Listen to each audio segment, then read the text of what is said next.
Hey guys, Matt and Mike doing the IronTrap podcast. This is a video one for anybody that's new to this or doesn't remember.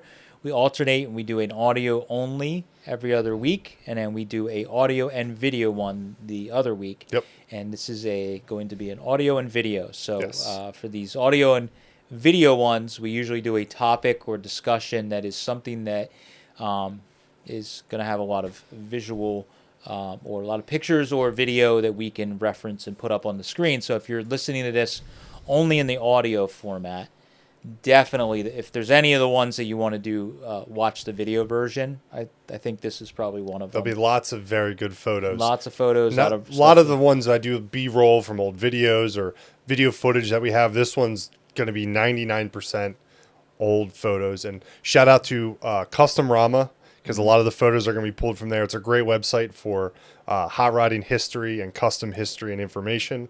And the Jalopy Journal, I'm sure. I haven't even edited this video yet, and I already know where all the photos are going to come from. A lot of them, Yeah. yes. So our topic for today, basically we're about to leave next week for our annual Grand National Roadster show. This will be coming out the Sunday of Grand National. So at the end of the show. Yeah. Okay, so this will be coming out the morning of. Yep.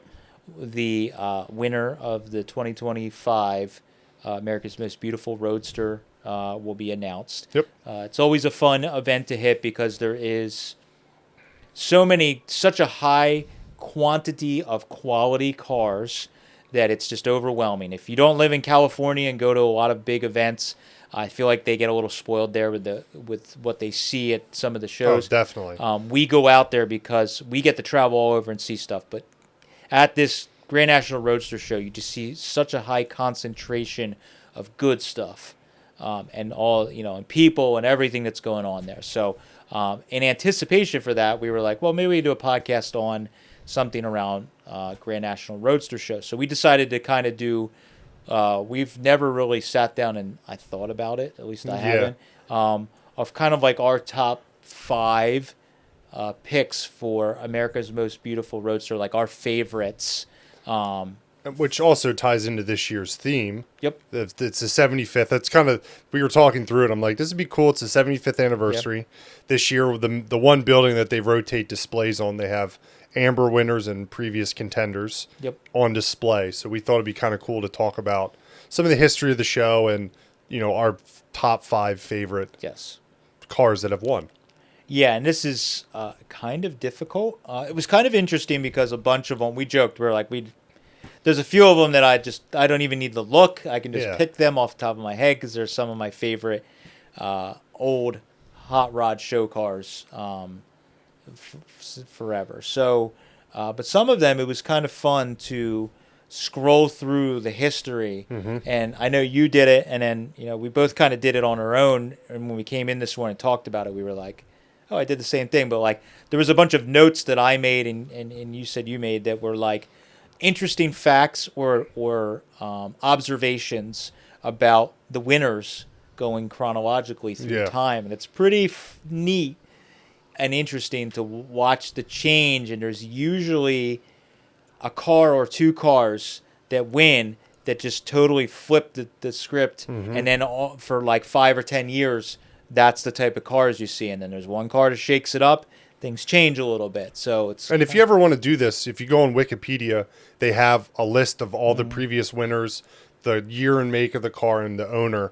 And you can just type it into Google and look at all the old photos. It's cool to also see those cars changed multiple times after they won. Yep. So it's neat to see all the different photos of how the car progressed. And like I said, Custom Rama has a lot of information of where the cars ended up over the years of who owns it now and where it's at. Yeah. Yeah, and I even learned there was some stuff that was like cars that won a handful of years ago that was already their second life. Yeah. Like that car had already been another car, which we're going to talk about. So we're going to give a little tips and fun facts and the different observations on it. So I don't know how we were trying to decide how to do, like, what do we start with? Do we pick our favorite? I don't know if I have actually a favorite, like, that I could say is each of these cars on the list are kind of like, I like them for different reasons. And I don't know if there's one that's like, for me, is a clear That's it. That's So the there's one. no 1 through 5. Not really. I mean, if I was forced to, I probably could, but like each of them, I have a different reason, which we'll kind of get into. So the probably the first one we're gonna do is the oldest, and Yep. it's probably the most obvious. I think it's on most everybody's list if you were gonna pick your top 5 favorite, and that's the Nik Camp Roadster. Yes. 29. I guess you could call it a 20 because it was built out a bunch of pieces. Yeah. But No. Well, the stuff that I said, it was 429 bodies. But the 29 Roadster, and it was the first America's, it was the first road. I don't even know if they called it America's Most Beautiful Roadster back then. I don't think it was so. the Oakland Roadster Show, I Yeah. think, and it was like they picked it as the winner. What's pretty cool about looking at the history, the background on the Nik Camp Roadster is that, and some of these early winners are kind of like that. Like, Nik Camp Roadster was built in his garage, like a small garage behind his house. It wasn't some Barris didn't build it. It wasn't some big shop. Now, he did have some people.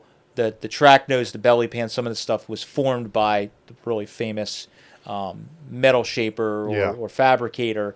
But he overall, most of it he built himself in his garage. And it was originally a Dry Lakes car, correct? Because there's some old photos of the car at the Dry Lakes. I don't know how it happened. If he raced it first or raced it after. I don't know if he did. No, I think it was after, because I had a note in here that he ran it.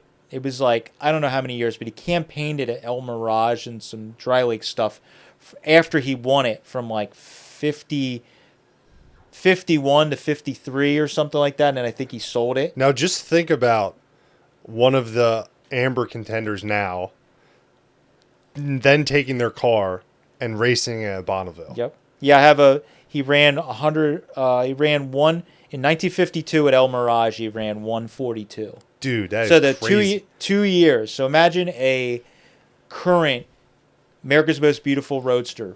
1 year, because I think he said 51 he started. A year after you win America's Most Beautiful Roadster, it's running at El Mirage. It's running at Bonneville. Some of those cars never get driven, ever. Never get driven. Or some of them nowadays, they're pushing more like they have to drive. They drive them. They're more drivable. But like the money that goes into them, most people would not take it and run it on the drive. Like maybe you run it on a parade run around the Daytona Speedway or on an asphalt track. That's what I mean. Yeah. Like on a NASCAR track, good guy shows they run them around or whatever. Like I could see that, but like he took it out and outright raced it. That's a terrible environment to race in, too. It's pretty cool. I mean, it's really, really neat. And it says a lot about what the early days of show cars. We talk about it a lot. Show cars were show cars, but they were also sometimes daily drivers. They were also race cars, and they raced them on the weekend, and they took it to the show the next weekend. So it's pretty neat how these cars, a lot of them did double duty.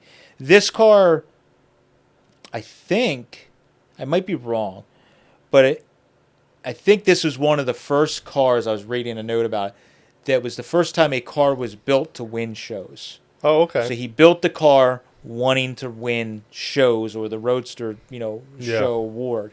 And that's why everything on it was kind of like top notch. So built in 49, behind his garage, using hand tools, has an Essex frame, which is pretty cool. And I feel like that was on a lot of earlier T's and A Roadsters and stuff, track T's. They were using these other frames that had cool kickups like built and they got more length out of them too, because I believe it's flathead powered, correct? Yeah. So you try and put a flathead V8 in a 29 Model A Roadster, it's a little tight. Yeah. So an Essex frame gives you that extra space. Room. Yeah, and I think a lot of them, those frames have more sweep to them that gets the car down front and rear. Yeah. But that car, it kind of it sets the tone, really. Like, it's got a track nose, it's got a V8 60 axle, tube axle, belly pan, all that stuff. For a number of years at the Roadster Show winners, they either had a belly pan or a track nose. I think the first 5 all had track noses. Yeah, and then after that, it was like they had hand-formed grills. Yeah. I think the Dick Williams car might have has a T 32 grill? Maybe I have I'm to wrong. look back. I don't remember. Have to Oh yeah, it remember. does. It does. It Yeah. has a shortened T grill. Yeah. So. The first two winners had track noses. Okay. Yep. So I'm pulling up my photos to remind myself about that car. So the Nik Camp car is kind of cool because it's funny that it's like the first. It was the first winner, but the silhouette and what that car is has won over and over and over again. So you start going into, I don't know what it was. It was in like the 2010s, there were some cars that started winning that were track noses, T's or Model A Roadsters. Very similar vibe. Now when we go to the show every year, there's usually a car that's contending that is like a T or an A or a 32 Roadster that has a track nose with a belly pan and is all smooth and low and like, so that silhouette of what that car was all the way till today, 75 years later, is still a player. So it just shows that simple, graceful styling always wins and always looks. It will be timeless. Yeah. So there's people building cars that are definitely, you can trace back the styling to the Nik Camp car. And that car is on display at the Peterson. It's in the basement. Okay, yep. So if you're in LA and you want to go to the Peterson Museum, you have to pay extra to go to like their There's basement. been some outrage about that. Yeah. I forgot who we were talking to, but Ron was bitching about it. Oh yeah, it was like, can you believe that effing car's in the basement? Yeah. And I agree with that. Some of the cars that are in the basement are better than what's it So be. I don't know where it's at the museum. That was actually last year when we were out there. Ron was Yeah. complaining about that. But if you go to the Peterson, it's there. It's worth the extra money to go down in the basement. We were lucky enough to look at it at Grand National. Actually, the first year I went, which is 2019, it was all Model A's. Model A's, yeah. So there was some insane stuff. What was the other car next to the Nik Camp Roadster? It's the purple one with the E and J's. Eddie Dye. The Eddie Dye. No, Roadster. it doesn't have E and J's. It has those Chicago. Oh, that's right. Yeah. The Eddie Dye car, which is what I've talked about before, is one of my top 3 hot rods of all time. Yeah. They were parked next to each other. Insane. Yeah. Did Just that compete for AMBR ever? I don't think it did. It's interesting. That car is just like, for me, is it. That's Like a whole, I don't know, there's probably 50 or 70 cars in that building, and Matt's spent like 80% of my time looking at that car. or those two cars next to each other. I would imagine it's probably going to be at Grand National. I really hope so, just to look at it, because my experience is, since 2019 to now, I've been way more immersed into traditional hot rods. So it's fun to look at those cars again with my knowledge changed so much. Right. And a bunch of these winners, like this car was blue and is now blue, but it was red for a really long time. So the car for quite a while, it never went away, but the silhouette was the same, but it changed. I think it changed engines at some point. It might have even had a small block in it for a short period. But that car changed, but it was red for a really long time, so a lot of people just knew it as that. But now it's back to the blue version, and what it, I guess, looked like when it was first built. But track nose, it's got the and it has a Nerf bar. I didn't put it in my notes. A lot of them, big thing, Nerf bar. Yep. Preferably with your initials in it. Yes, of course. What else are you going to put in But the this Nerf one bar? doesn't have it. But like the Nerf bar, the track T look that's from the dirt racing track T era, it was winning all these shows. It became like in vogue to have a or T Roadster low slung with like a suicide front on it, tube axle, track nose, Nerf bars, all that stuff. And this car pretty much was it. So. Yeah, and if you can't, it was also featured in Hot Rod Magazine in 50. A lot of the AMBR winners got covers, features in the little books and Hot Rods. So each winner, at least the older ones that Matt picks, I'll mention which magazine they were in. So March of 50. You can find it on the cover of Hot Rod. But that car was it popped up then again multiple times over Yeah. the years because it was owned and still was a beautiful car.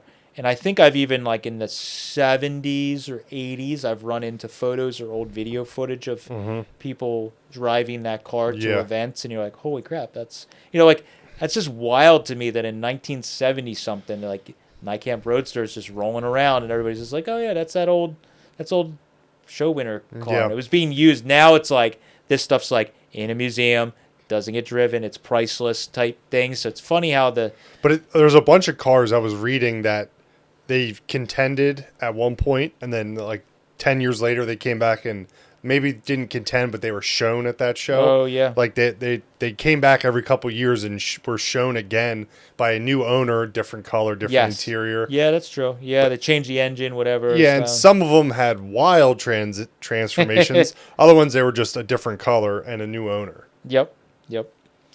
All right, so that's that one. That's an obvious one. I didn't want to go crazy on talking about that one because it's been covered a lot. If you don't know about that car, there's a very well documented history on that car. So I guess if we're going in year of winning, I guess we'll go that way. The next one for me is the Dick Williams Roadster. Yep. Which now resides 5 blocks from here. Yeah. It's probably now on its way out to California, or is it going to be out there? Possibly. More than likely, because they're doing 75 years. Oh, yeah, duh. It won, Does he have any other AMBR cars? Old winners? Yeah. I don't know. I know he has, for those who don't know, Three Dog had a car last year that won 32. Yeah, we'll get into some of that. Yeah. Oh, actually, we were going to talk about that. So the juxtaposition of 1950 winner and last year's winner. So, and what's crazy about last year's winner is a lot of the cars now are very, not cookie cutter, but very basic. This 32 Phaeton, it's a Brookville body. I believe it's a 2-door Phaeton, but it was channeled, sectioned, and narrowed. So what makes that car stand out a lot is a lot of them are more just like, it's a 32 on 32 rails with some unique stuff done to it. But this had like... Well, I think a lot of them now have a lot of engineering, machining type fabrication work done to them more so than old school. I would consider that old school heavy modifications. Channeling, sectioning, narrowing a body.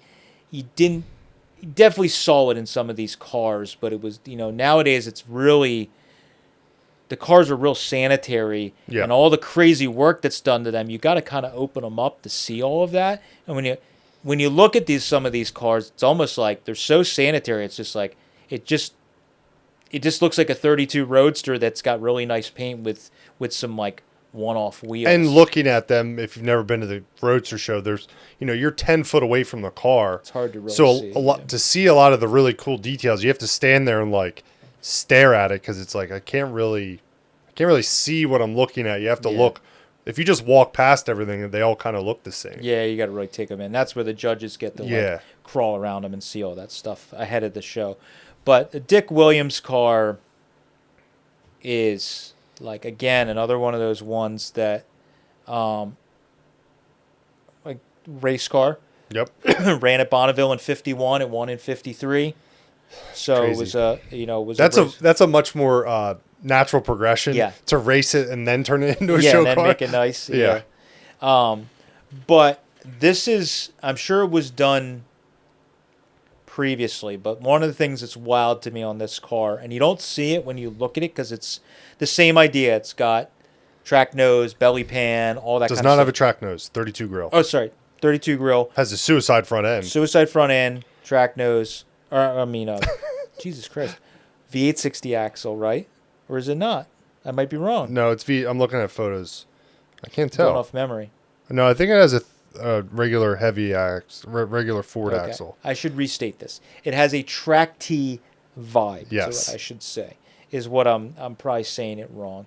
It's hard to keep all of these cars straight in my head. But the thing I'm getting at, it has a tube chassis. It's real sanitary and closed up, and you don't notice it at first. Full tube chassis, hand built, one-off frame. Has a regular straight axle. Yes, okay. After I said, I was like, yeah, I know. Really cool that it's got a handmade frame tube chassis. It's got these like custom saddle gas tanks that go on either side of the torque tube, which is really cool, and they sit down low like under the body. It's real like low slung.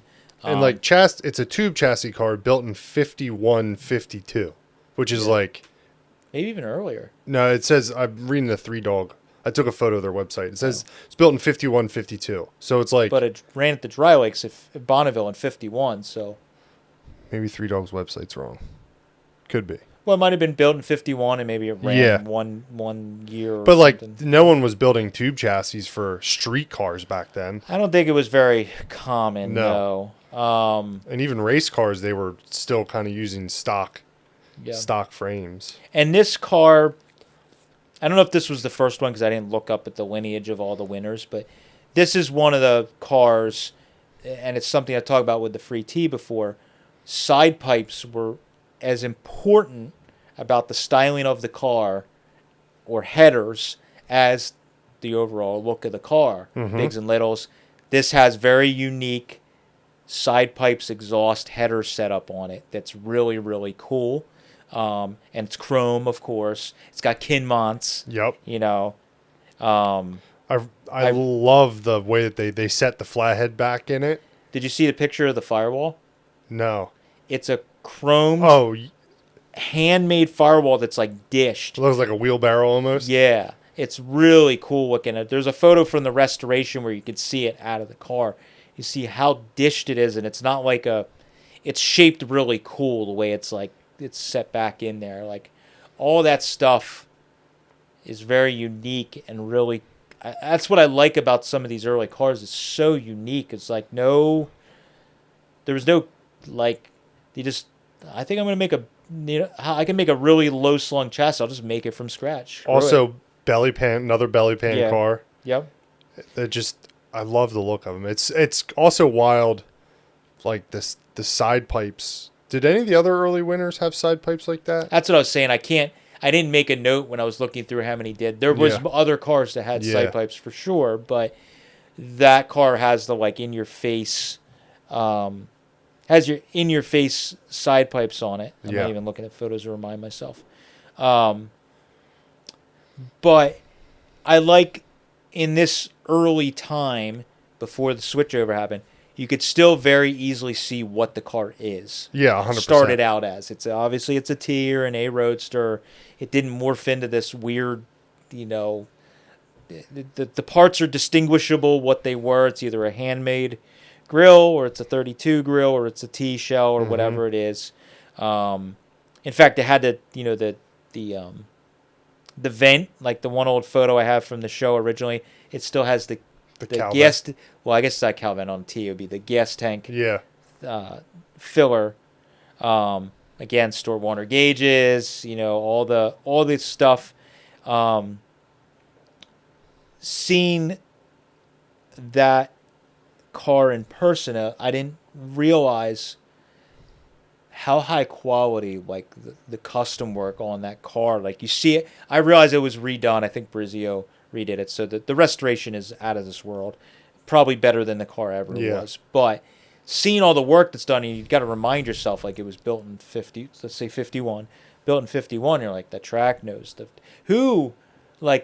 just a guy in a garage would be like, let me build my chassis from scratch. Like with all the internet and all the information, I was shaking in my boots just to try and build a basic box tubing chassis. But also, back then, there wasn't all the folklore of all that stuff happening. Guys were just... build it. Yeah, we'll figure it out and build it. I got a better way. Let me just do it. And if it breaks, we'll just fix it. Yeah, that's true. But it's smart. You look at it, like the build photos, there's webbing built into where the Z's are with speed holes drilled in them. And probably a lot of that came from them racing at Bonneville, and then they'd run it and notice it broke. So we have to add webbing there. Talking to the other guys. I think there was some Bonneville stuff going on, or Dry Lake stuff where there was some tube chassis stuff going on. So I don't want to say it's the first one, but like that winning so early on, and being a full custom frame is really cool. Also having the hairpins on the side, like the hairpins is a big thing that you were Huge seeing. detail that I love is the hairpin mounts, how they go through the body. Oh yeah, yep.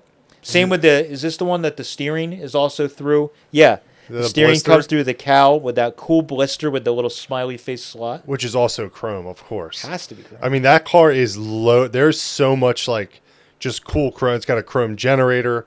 Everything's polished on the engine. It's like, Yeah. I love the color of it too, which Yeah, we were should reading. touch on. Yeah, we were reading. This is another one. I guess it was red for a very long time. Actually, the article. I might be wrong. I think somebody's going to correct me because I'm saying this totally off of memory. Blackie had a collection of AMBR winning cars. That was like one of his things he collected. I think Blackie owned this car in the end. Oh, okay. I think, and they had an auction. They auctioned off a bunch of his cars, and I think this car went in that auction. I could be wrong, but I think. But it was red for a good portion of its life, and a lot of people knew this car is red even into way back when. And apparently, when they were doing the restoration, they were talking to some people that actually remembered the car, because this is 53 it won. There was people still alive that remember the car, and they kind of spoke about the color when they were doing the restoration. Apparently, they kind of, from word of mouth, got, because everything's black and white, I think. I don't think there's any color photos of the car in the blue that it was when it won. So they were coming to a conclusion from word of mouth of what the powder blue type color was, and they got between like two hues, and then they just picked what they thought from the folklore. Yeah, because the Hot Rod, or I forget what, I think it's in Hot Rod, I'm pretty sure, that when it was on the cover, it was already had been repainted, and it was all the photos in color from Hot Rod magazines. It's red. It's red, but it was original version was that powder blue color that it was, and I don't know if there might have been some early photos of it. Like I'm looking at, I don't know what magazine. Here we go. May of 53. It's a black and white photo of the car, and you could tell it's a light color in that photo, but what color, you know? So I guess by the time it made the cover of Hot Rod, it was already repainted, which a lot of these show cars, they change so often. That they change the color, they change this, they change that. This is another one like the Nik Camp car that didn't really change its silhouette or the car overall. It just changed in color and some other little things. So like it was very identifiable what this car was, you know, going through the years. It just was a different color, a different whatever. So but yeah, this car is heavy on details. Like you said, the wishbone, hairpin mounts, the blister, the steering arm. They have the top of the cowl cut out for the rear carb. Yeah. It's got like a little half moon cut because of the 3.2. Yeah, really love it. I think it's a 4 carb. Oh, okay, 4 carb. So and the interior of this car is like basic black tuck and roll. Yep. Nothing over the top, very subtle. All the other crazy stuff speaks for itself. They didn't need like this wild interior. Yeah, less is more when it came to that. And eventually in a few years that changed with the AMBR award. It became more is more. Yeah, everything. Do everything. Yeah. Touch every spot and make it shout at you. Yeah. So, but yeah, I think that car was really a treat to see it again in its original form at Grand National the other year. I cried because I thought it was my favorite that year, but it didn't win. Nope. But it's a cool car. If you want to look at my opinion, the golden era of T Roadsters is during this time. Before I love the cookie tea, the tea bucket thing is cool, but I think the golden era is that track T compact. That's what all these cars are, real compact. Everything's pushed together, and the wheelbase isn't stretched. Less is more. Just really cool. Side pipes that are bitching on it. Yeah. That's the stuff to me that really. That's the era of T's. That what makes it beautiful. Yes, that's it. All right, the next winner, the next pick is, for many reasons, is on the list, and that's Blackie's Shish kebab. Shish kebab. I would love to say Blackie's last name, but I've heard so many people say it so many different ways, and I don't want to butcher We were just it. discussing how to pronounce it. We're like, And yeah, we're not I think gonna I say know it. how to say it, but I'm gonna probably mess it up, and then I'm gonna eat in the live. So in honor of Blackie, respect for Blackie, I'm not gonna butcher your last name. Blackie was larger than life as far as I'm concerned. When I first started going to a lot of California shows, I used to see him rolling around a scooter, and so that's Blackie, and it's like a big deal, and it just but like to me, when you look at old photos, some of those old photos of Blackie in his car before it competed, like the earlier version, he's the baddest motherfucker in the like. When you look at that dude, Leather you're like, jacket, fucking you like the hair, the jacket. He just, I'll put the photo. Is this the photo you're referencing? That's one of them. There's another one where he's in the car, and you can see it says Blackie on the cowl. Oh, yeah. I know what Here it you're is. talking about, yeah. This photo here, this is the one. The facial hair in the car. Oh, yeah. Just badass. Like, that's just like, that to me is the epitome of like, you want to look cool in a cool hot rod. It's open. It's bare bones. Like, so for me, it's super cool that car won. It's kind of crazy that car won America's Most Beautiful. Yeah. Todd, like you mentioned. Yeah, that's actually, this year was the first year. 55. 55. I think it only happened 2 or 3 times. There was actually a tie, and it was between Blackie's car and Ray Anderegg's Roadster, which is like a pale yellow Roadster. Coupe, I think it might even be a Coupester actually, but either way, it doesn't matter. But Blackie's car is just like so. It was beautiful, but it was also raw. Like it wasn't a.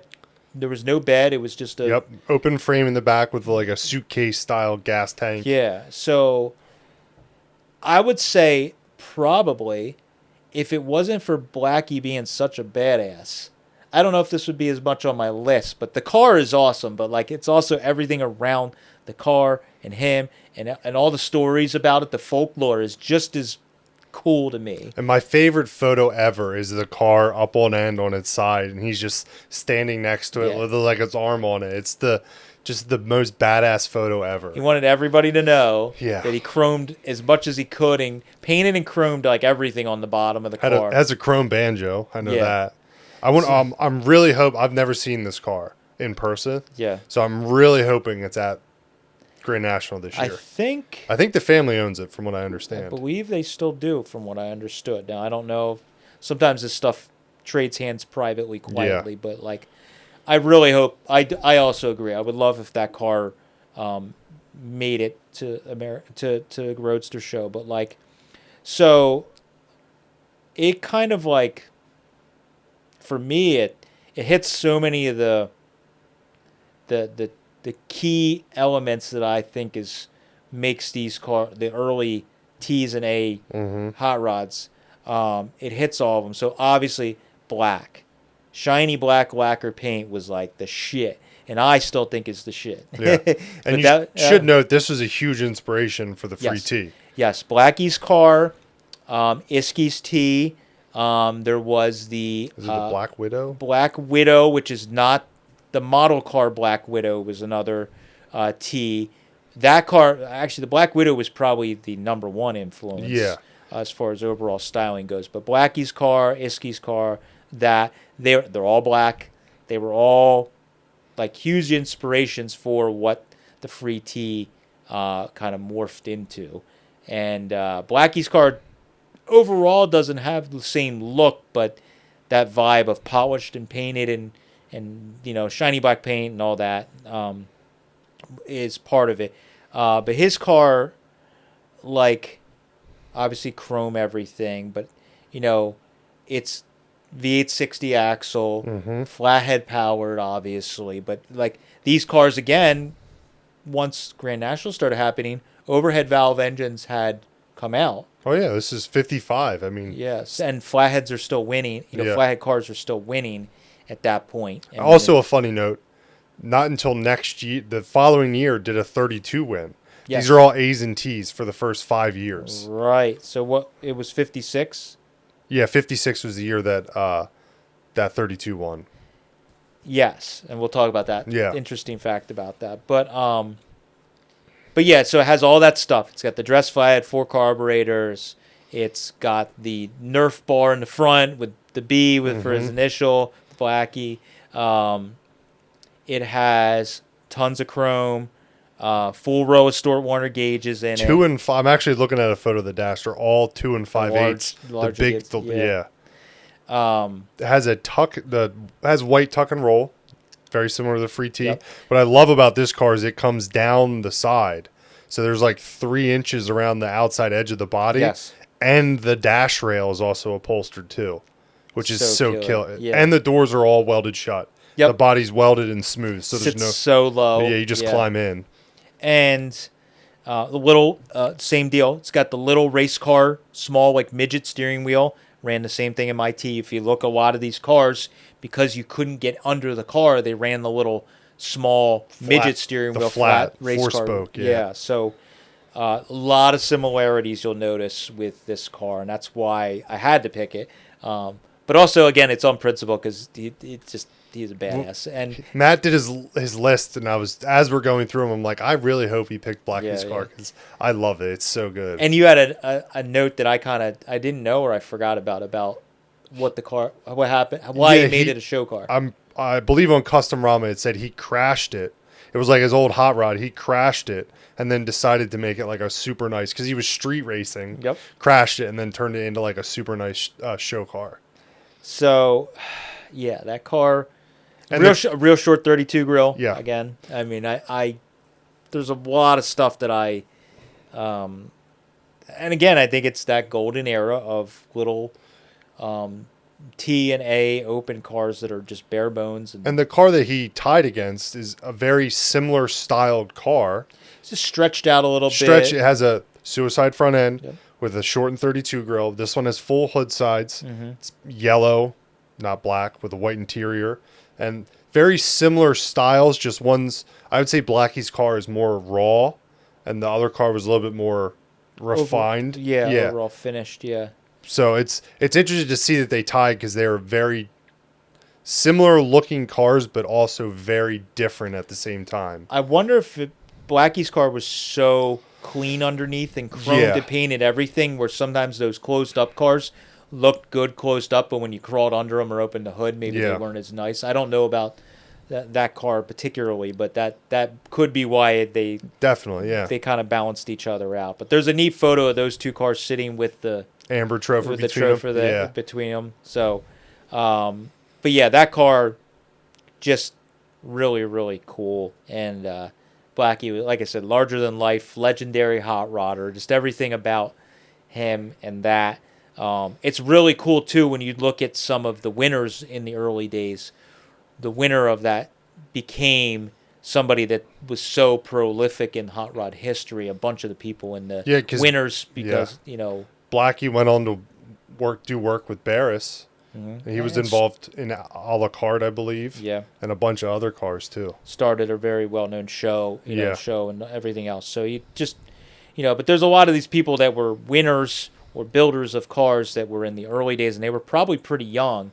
And then throughout their whole life, they were so important to hot rodding history, and that's kind of what's neat about the Roadster winner is that person, might have done it when they were young, versus nowadays where usually the winners of the Roadster show, America's Most Beautiful, are older people that can afford to build $1 million show cars. It's funny how it's flopped. That's one. Well, it actually flopped pretty quick because when a la carte won, in 57 or 58, 59, whatever year it won, that was the first. If you look at the list on Wikipedia, they have 3 columns or 4 columns. It's a year, what kind of car it was, the owner, and then the builder. And the first 8 years, there's nothing in the builder slot because the owner built a car. And then you get to a la carte, and it's like Barris, and then there's a couple blanks, and then there's Barris, and then it's just, if you scroll from 70 on, it's all builders. There's very little people that owned and built the car. That's true. Okay. Yeah, I didn't think of that. I mean, now it's like so far removed. Yeah, that, 100%.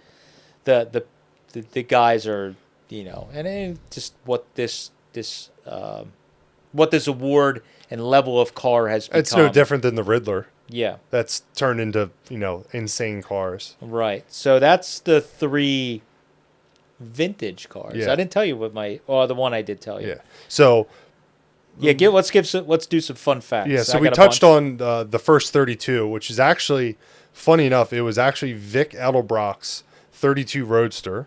Vic sold it, and the gentleman that bought it did some modifications to it and then entered it into the Oakland Roadster show. I think it still was at that point. And he won, making it the first 32 that ever won. But it was, imagine how, that's like, that car's it, man. It's like, it's got the craziest lineage ever. Yeah, like Vic Edelbrock, Dry Lakes. It's a fucking super photographed car. Yeah. You know, the high-rise slingshot was like, you know, used on that car and was kind of, all that was figured out, and probably that was like probably the first car that ran it. And we saw that the following year in 2020, because that building was all dry lakes and drag racing cars, and that is now owned by the Edelbrock family. Yep. The guy that actually bought the car from Edelbrock sold it to Vic Jr. after Senior died, and they took it back to how it was when Edelbrock was racing it at the dry lakes. Yeah, super cool with the corrugated exhaust coming out and everything.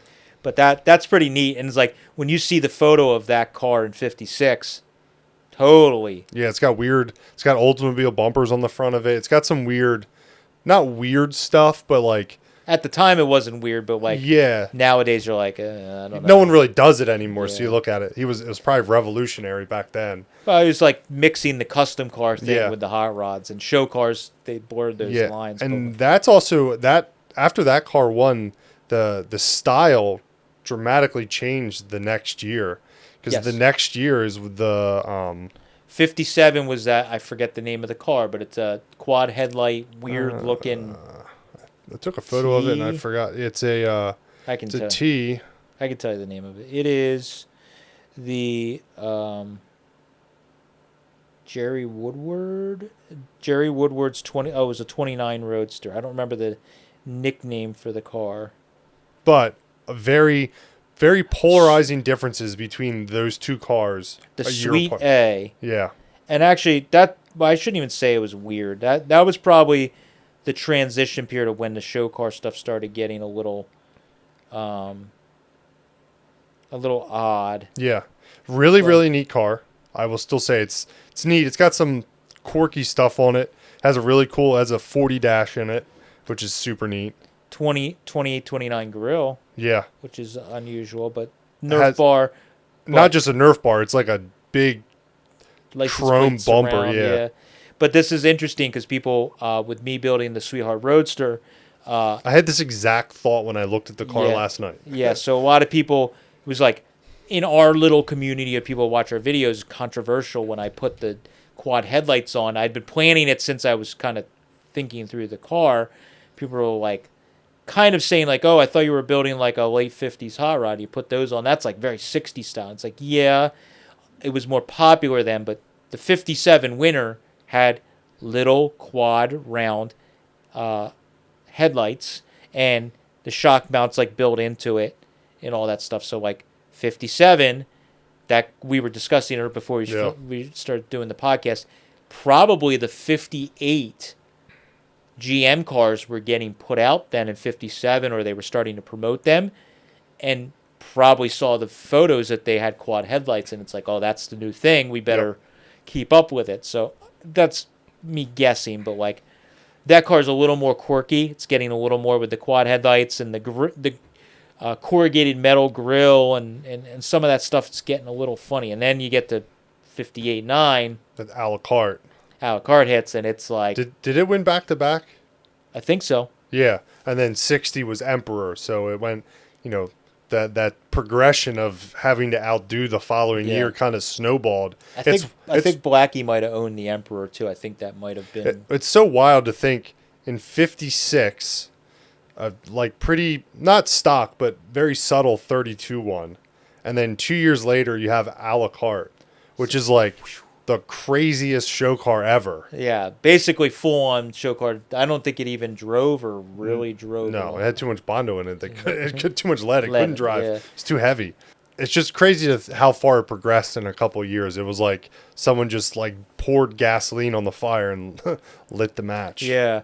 And then like another note I have in here is like through the 70s, and again, the change over time. So nowadays, I feel like 90% of the winners are 32 Fords. Yeah. 32 Roadsters. Through the 70s, I made a note that T's ruled AMBR. It was like mostly T's Back winning. to the T bucket craze. Yeah, and even you start with the first years, there a lot of T's were winning, and then through the 70s, it was like the T bucket show rod craze, and they were all winning, and then it continued through. One neat little note that I noticed was I think it was 81, the 32 Roadster, John. I hate saying names. I don't. Sarunian. I hope I'm saying it right. I apologize if I'm not. I'm going to dub over your voice with the correct. Yeah, an AI thing. Yeah. So the 81 winner, it's a 32 Roadster, and it turns out that car was the ex-CT Automotive 32 Roadster. What's interesting about that, so that car had, again, much like the Edelbrock car, where it was a famous racing Dry Lakes car, early hot rod, Bonneville, blah, blah, blah, all that, speed equipment history. And then it, many years later, so this is in 81, so this is much later. It was like 30 years after they ran it at Bonneville. So that car became the America's Most Beautiful winner in 81. That car turned out to be CT Automotive's original test bed 32 Roadster, which ran in Arden, which was their original Arden that they figured out how to go fast with, which was my Arden. So more than likely, through the lineage we found, that was the car that had my engine in it that ran in the early 50s, and they were figuring out how to go fast. And that car, I think they put that engine in a bunch of stuff, but that engine was in that car, and that was when they were really doing their testing and running it and take the Dry Lakes and Bonneville and all that, and testing and figuring out how to make. That car was kind of where they broke through and figured out how to make the Ardens. They figured out a lot of the shortcomings with it, and they figured out how to correct some of them and do that. So I was reading through that. I'm like, well, I never knew that. That's like wild that, all that stuff. So pretty sure. I mean, again, I don't have the, we're like 99.9 with the stampings that are in my engine and knowing the history and when it was bought and all the research that Ron's done and everything else. But that's pretty cool. Like that, another hot rod that, was early hot rod Dry Lakes car. And then in the 80s, it's winning America's Most Beautiful. Again, absolutely nothing like what I never look. I have to look. I think it's red, and it's actually not. It's not like ugly. It's just a 80s style street rod more build, and that's. Do you have the list of all the winners up by any chance? What was the first non-Ford? That's also an interesting thing because it was. Oh man, you probably have to scroll for a while. Because I know a Chevy won 1 year when we were. They had the. No, because it was based off of a Ford. The XR6 was like a pretty. That was 60s. A Barris car, wasn't it? I don't know. Tex Smith. Leroy Tex Smith. I don't think so. But so the next one I have is the 2013 winner, and that is the John Mumford T, 27T. And I'm going to pull up photos because I actually wasn't super familiar with that car before kind of us doing this. I've seen photos of it, but I didn't really. And I'll let you, because you didn't know I picked this car, so I'll let you look at that. So 2013. So we're talking about. We just went through all the list of like some of the cars and Boyd and that stuff. Up until that point, a lot of that street roddy stuff was running the scene. That was in vogue. It was cool. And even after Boyd, Foose had a bunch of Yeah. early ones in the early 2000s too. Yeah, so it's like you're getting that style of car that was really popular. This is another one of those turning points like we talked about like in 57, 58 where the show rod thing changed and then you could probably in the 70s pick a car that it started going late 60s that it really started going like abstract. Yeah, This I'm sure one of the first T buckets that one started the T bucket switch Yeah. over too. So the John Mumford T Brizio built, I think looking at the lineage of the winners is kind of like the switch for going back to the roots, going back to more traditional early styling, less is more, understated. You can tell what the car used to be, kind of. Although a lot of the street rod stuff you could too. I shouldn't say that. Even in the billet era, you could tell it was what the body was. Yeah. But this car, one little note that I thought was cool that I mentioned to you was it was the first car in modern history to be all vintage parts. I don't know if I even wrote notes. It was like pre-54, I think you said this morning. Yeah, it was. I think it was pre-54. Nothing on the car. It was all vintage parts that they restored, found or whatever. So, like to me, that's like what is the whole nostalgia hot rodding and nostalgic and traditional hot rodding and customs. That's like the whole mantra of it is using old parts and making a car feel old how it was back in the day. So this was a high-end built car built by a high-end shop that was done with all old parts. Definitely a departure from up until then where they threw everything away and all they were using was the body and they were, everything else was modern. New or machined. Or... Yeah, right. So it was all vintage parts. And I think that's the car that made the switch to going back to using some of the silhouettes of cars that were from the early days of winners and less is more, subtle. That is like lines. the most subtle, like even outside of the chat, there's no like crazy side pipes. It's a very smooth silhouette. I think that car is a good example of when you look at that car, a photo of it, or you look at it closed up from far away, it doesn't look that like overwhelming. No, like not at all. You wouldn't think it's America's most beautiful, but when you start looking at the build photos and you look at all the photos with it opened up, it's like holy crap. So I love it because they then put really rare old speed equipment. So it has a V860 with an original set of Arden V860 heads on it. There's like, I don't know, single digits in existence potentially. So they put that on it, made it run and drive with that. Which is killer because it has hood sides. If you put anything else in it, you'd never be able to do that. Yep. And it's got 40 Ford style wheels on it. Yeah, that's no killer. billet, no one-off machined wheels like nowadays.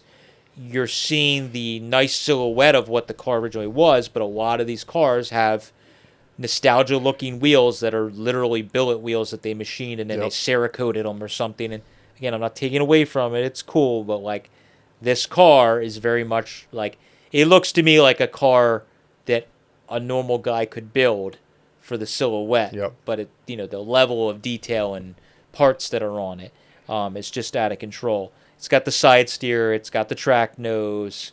It kind of touches on all of those Stewart Warner gauges. So I think that car was like the switch in 2013. And now you're starting to see very nostalgic type cars are now being built around that. Now, when you go to Grand National, we still see it. You see a lot of those cars that are more could have won in 2009. That they're still that style. Yeah. They're still real wild. Nowadays, they sort of look dated because that trend is kind of past. They're still to the same build quality of any other cars that are out there. It's just, you look at it and it's like, well, it doesn't really, it didn't age well, that style, where these types of cars still age well. When the Dick Williams car competed again, when it was restored, Yeah. it looked the part. It looked like it could have been in there. It was a really high finished car. I mean, the Cookie T Yeah. competed, and it's like the wildest shit ever. Yep. But it still competed. Yep. So I think that car was like a turning point. Definitely. It's definitely it. I think it speaks to what the culture was doing with the average guy at that point. That shift as well, because that's when you started early 2000s into the early 2010s is when that whole I wasn't there in California when it was happening, but like that's when that shift was starting to happen with nostalgia stuff being cool again and patina cars and all that stuff and vintage parts being a thing, and you see it in a winter, so it's kind of neat to see that. All right, so that's that one. That was my pick that I didn't even know existed until I I should say I didn't know it existed. I saw photos of it. I didn't realize it was America's most beautiful car or any of that kind of stuff. Because I really, until we decided to do this podcast, I've never scrolled and looked at like all the winners and everything like that. So that was my one that I didn't have. Like 4 out of the 5 on this list I already had in my head before I even wrote it. I didn't have to research. I like already was like, these are probably going to be, unless I was reminded of one that I forgot about, like we talked about Eddie Dye. I couldn't remember if that might have won at some point or something. So, so the last one is another. I picked 2 modern ones, and they were, I forget what year. Oh, 2017. Hollywood Hot Rods did the 37 Packard, the Mulholland Speedster. A very controversial win.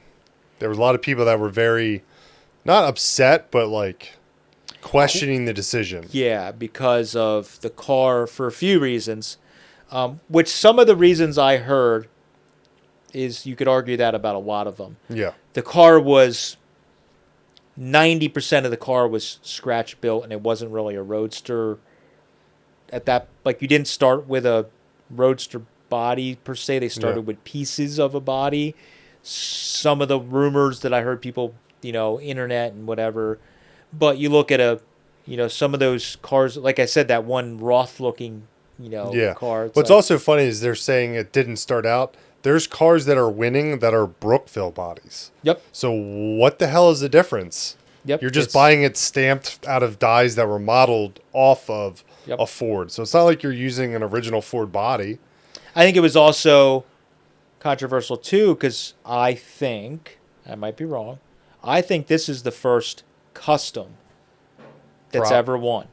Probably. I think if you look at all the cars, all of them either are hot rods or street rods or track or T-buckets or whatever, but they would be in the hot rod family is what I would call them. A street rod, a hot rod, track T, T-bucket, any of that stuff is all in the hot rod family. Show rod. Yeah. This is a custom. This is a beautiful, stylized tail drag custom, coach built, freaking awesome car. So I love this car. I was lucky enough that during my years at Eastwood, and we were doing a lot of traveling to California for stuff we were partnering with. At that point, it was Source Interlink, but all the hot rod, Carcraft, Street Rodder, we were doing a lot of partnerships with them. So I was doing multiple trips a year out to California, both on my own accord, but also for Eastwood. And I got to visit Troy Ladd's shop, Hollywood Hot Rods, when this car was being built. I saw this car when it was like just a chassis and some of the metal was shaped. Can't even imagine. Every year I was going out 2 or 3 times a year, I was seeing the car progress and how all the crazy work, and they made like dies, I think, to stamp the same shaped speed holes in the frame, and they follow throughout the chassis, and it has a blown V12 flathead in it, Lincoln flathead in it. And in the end, I didn't realize it till the early versions I saw, it had like I think a 471 or 671 mocked up on it when I saw it, but it had one of those Latham blowers they Oh, put okay. on the V12, which is pretty cool because that's like an early. Man, imagine how long that thing had to be. Because they made them like they would add No, I think this was an original like V8 one a short that they one. put on, but the car is just like, for me, just about perfect. It as is. far I as, love the color. it's a beautiful, like, I've wanted a Packard for quite a while to lightly customize, and this car is. If I could have a Packard, this is what I would want it to look like. Like if I had the money to buy a nice Packard and customize it to the tilt, Yeah. this would be it. It's got the a disappearing hardtop.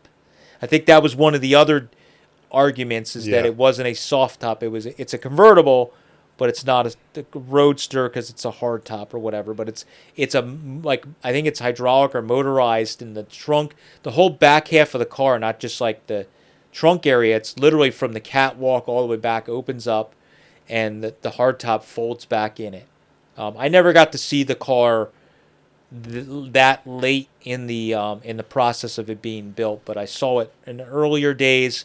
A handful of years, I went to Old Crow. Bobby Green used to have a open house shop party that was really good because Hollywood Hot Rods and Old Crow were next door to each other. Oh, okay. So that used to be the big shop party for a number of years for Grand National and Yeah. stuff like that. So a handful of years, I went out on my own, and I went and to the party and hung out, and I got to be friendly with Sean Ramage, Empire Fabrication, who was working for Hollywood Hot Rods, and he did a lot of the metal shaping on this. He was working there, so he and I became pretty friendly. So a couple times when I went, Sean walked me over into Hollywood Hot Rods, and nobody was there. It was locked, and he opened it up and was showing me what he was working on. I was like, dude, like, I can only imagine. the metal shaping and the fabrication on that car was out of control. Like, everything's hand built on the body. But what I like about it is everything was hand built and coach built, but it still looks like a Packard. Yeah, it has still, the same lines. It's beautiful. It's just cleaned up, smoothed out. Things are narrowed or widened and restylized. But the way the car sits, It's so good. it's perfect. So that car, to me, that's what I was saying when we couldn't pick a top. Believe it or not, that car might be my favorite of all time, Yeah. America's Most Beautiful, because it's just so perfect. Everything about it is beautiful, it's flowy, and I get the idea that it's traditionally Hot Rods have run America's Most Beautiful Roadster, and that's where there's that like weird.